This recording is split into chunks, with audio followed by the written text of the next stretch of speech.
Good morning, students. Today we will start fourth unit of your book My English Reader. As you know, the units of this book are meant for reading and writing skills basically. Though there are exercises related to speaking and listening also, but studying from home phase, we are able to focus on these two activities, these two skills, reading and writing. Title of fourth unit is nature, and as the title indicates, this unit is going to deal with nature, importance of nature, and importance of, or the important role that natural objects like sun, moon, river, air, trees, these play in our life, and somewhere it will be related to pollution also. Let us do introduction. Read the following excerpt from Dr. C.V. Raman's convocation address. Convocation ceremony is the ceremony in which certificates and degrees are given to the students who have completed a particular course. So Dr. C.V. Raman was invited at this convocation ceremony as the chief guest. Address to the students at the Indian Institute of Technology, Madras, IIT Madras. Now it is called Chennai, way back on July 30th, 1966. Over 5 decades later, Dr. Raman's words carry the same relevance for us.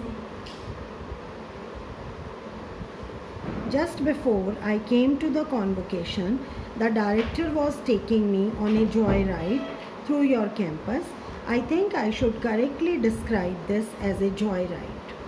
It was just thrilling to see the wonderful old banyan trees or the wild grasses, the thorns here and there, and occasionally a few buildings by the way.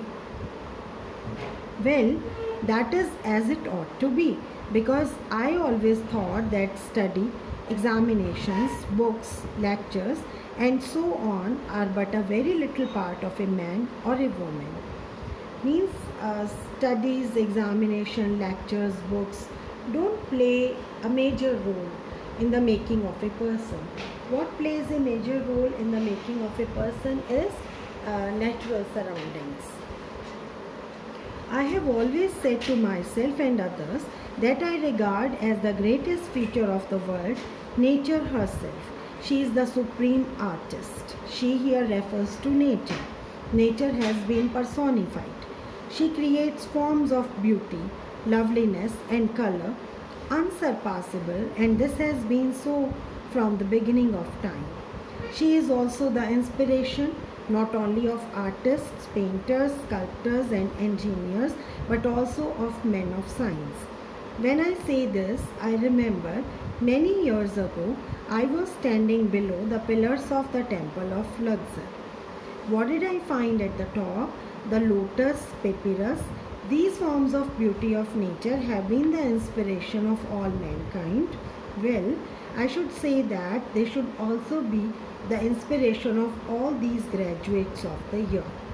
Means he is inspiring the pass outs that they should try to take inspiration from natural objects. Usually, technology and industry are associated, I don't say justly, with squalor, means dust, dirt, ugliness, smoke, and all sorts of abomination. Ugliness means generally it is thought that if we have to advance technologically, then we will have to compromise with the ecological except natural aspect. That ought not to be so. I think your education is imperfect if you do not realize, my young friends, that life is not merely a question of getting food, clothes, and shelter. Man does not live by bread alone. This has been realized from ancient times. I think that the finest things in life are not these, but music, color, flowers, beauty, aesthetic sense. Aesthetic sense is the sense that enables you to appreciate beauty. the satisfaction derived from those. Now let us see the questions based on this. Moving through natural scenes, enjoying the beauty of nature is nothing less what? Nothing less than a joyride. Yes, nothing less than a joyride. Nature is the supreme artist because it creates forms of beauty, loveliness, and color. Nature has not only inspired, artists, painters, sculptors, and engineers, but also the men of science. Technology need not be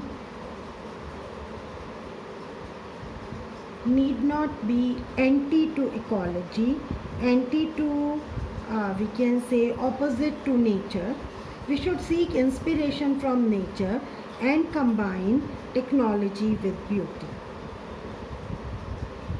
Now here some pictures have been given, pictures of some beautiful places, and this recollect memories of your visit wherever you have gone and write. You need not fill all of these. You should fill at least one, and if you have gone to 2 places, fill 2, otherwise at least one should be filled by you. Alright, and now I'm telling you your homework. This is a reading activity, and this is a poem, The Daffodils. Daffodils are some flowers, very beautiful flowers.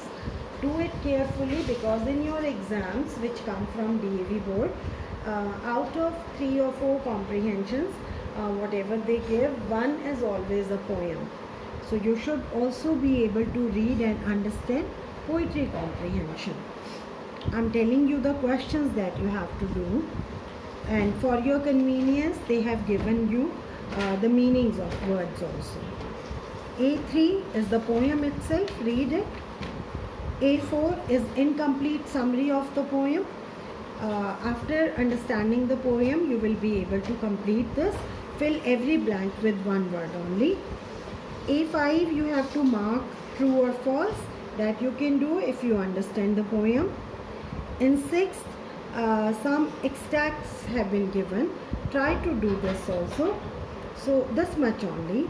I'm not giving you a lot of homework, or 1 or 2 questions more can be given. Okay, A7, A9, A8 you can just leave, think about A8, that's all, up to A9, A3 to A9. This is your homework, and this is not a lot of work. You will be able to do this, so do it carefully. A3 to A9 is your homework. Alright, that's all.